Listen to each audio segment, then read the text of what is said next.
आज जो कहानी मैं आप लोगों को सुनाने वाला हूँ ये कोई बहुत पुरानी मर्डर मिस्ट्री नहीं है जिसका इन्वेस्टिगेशन पुलिस ने किया हो और कोई एक छोटे से क्लू से पुलिस कातिल तक पहुंची हो, बल्कि ये एक डेवलपिंग स्टोरी है। बहुत मुमकिन है कि इस वक्त जब मैं स्टोरी रिकॉर्ड कर रहा हूँ और जब तक ये स्टोरी आप लोग सुने तब तक इस स्टोरी में कुछ और नई तब्दीलियाँ हो चुकी हों। तो खैर, आप इस स्टोरी को उसी रूप में लीजिएगा। तो आइए शुरुआत करते हैं। ये घटना मुंबई के करीब उरण की है। उरण बेसिकली नवी मुंबई का एक तालुका है और इस उरण तालुका से एक लड़की पिछले गुरुवार यानी 25 जुलाई की सुबह रहस्यमयी तरीके से गायब हो जाती है। लड़की की उम्र तकरीबन 20-21 साल की है। नाम है यशस्वी शिंदे।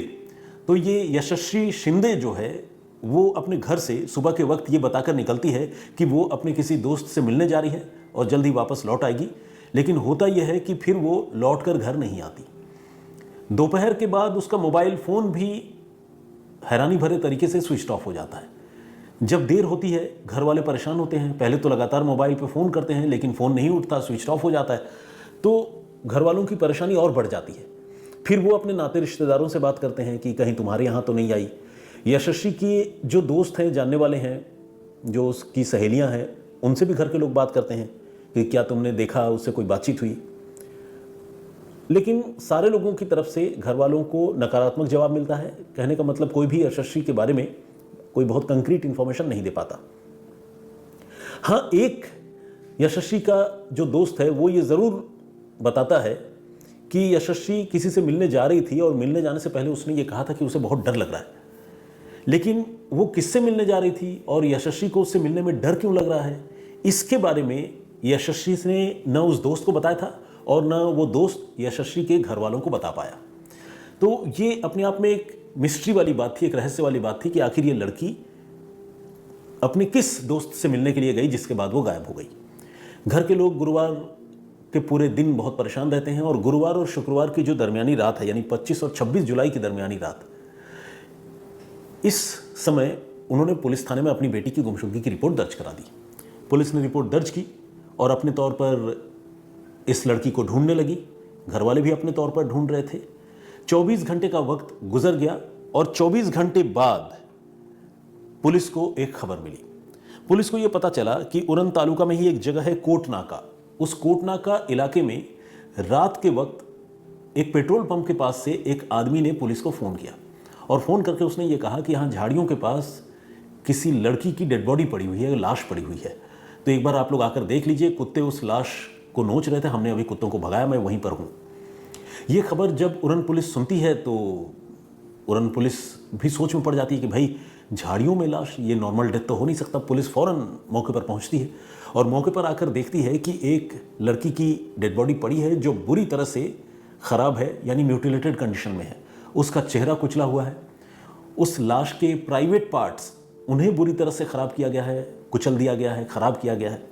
इसके अलावा जिस्म में कई जगहों पर चाकू के निशान हैं। शरीर के कुछ हिस्सों को कुत्तों ने नोच लिया है, खा लिया है।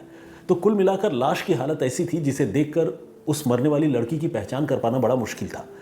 लेकिन इत्तेफाक ये था कि ये जो लाश मिली थी, इस मरने वाली लड़की की उम्र भी 20-22 साल के आसपास थी।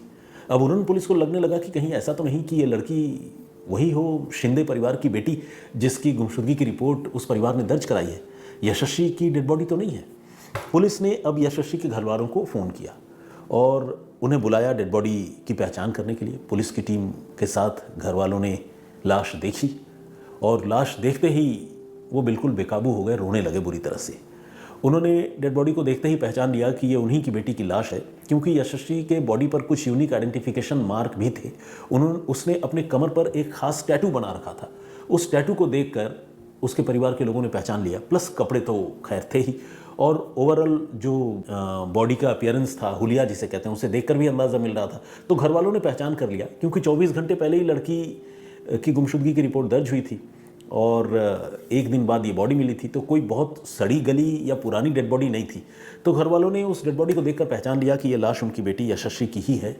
लेकिन अब सबसे बड़ा सवाल ये है कि एक लड़की जो अपने किसी दोस्त से मिलने के लिए गई और गायब हो गई, उसे इतने बेरहमी से और इतने भयानक तरीके से किसने मौत के घाट उतारा?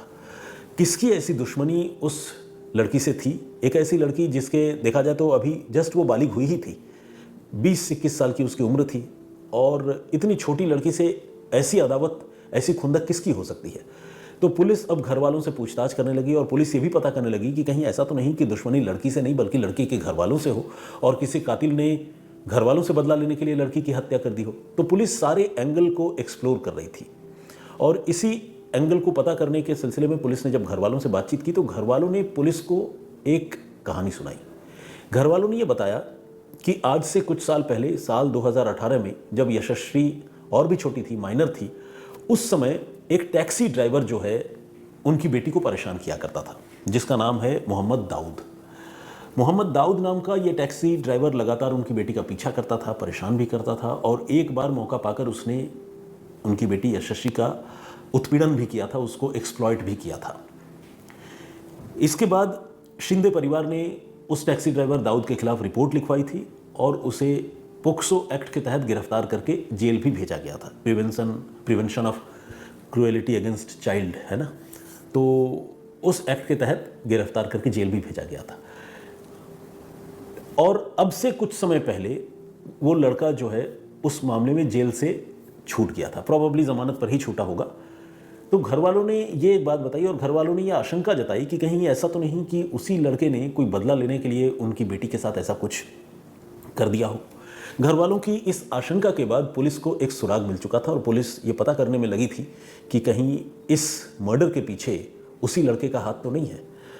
लेकिन जब पुलिस ने छानबीन शुरू की तो पता चला कि वो लड़का जब जेल से बाहर निकला था, मोहम्मद दाऊद, तो वो अपने होम स्टेट कर्नाटक वापस चला गया था, यानी वो मुंबई में था ही नहीं, मुंबई में रह नहीं रहा था। ऐसे में पुलिस को लगा कि अगर वो होम स्टेट चला गया है तो इस घटना के पीछे हो सकता है किसी और का हाथ हो।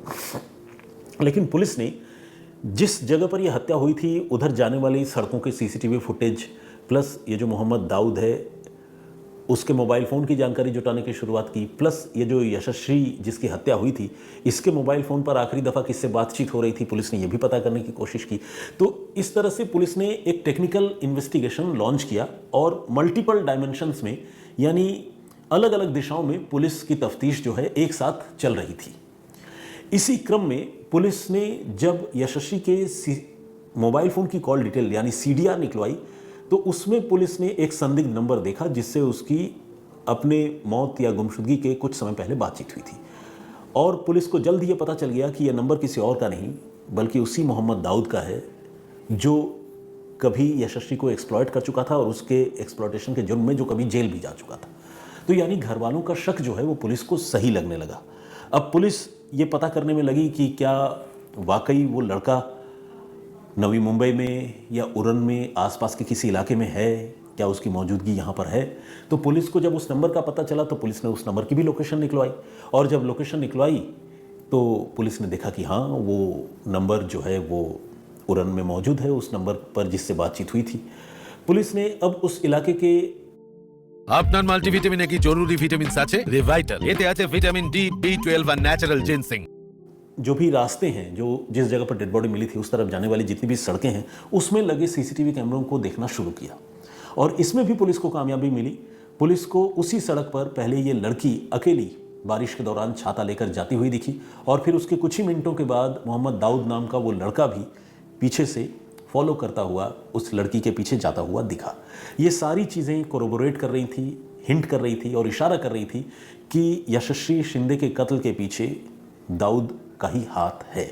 हालांकि आधिकारिक रूप से अभी तक जब मैं ये स्टोरी रिकॉर्ड कर रहा हूँ तब तक दाऊद की गिरफ्तारी नहीं हुई है और पुलिस ने भी आधिकारिक रूप से दाऊद का नाम नहीं लिया है, लेकिन CCTV footage, call detail record जो इशारा कर रहे हैं और मोटिव की भी जहाँ तक बात है तो एक रिलेशन था, एक्सप्लॉइट किया था।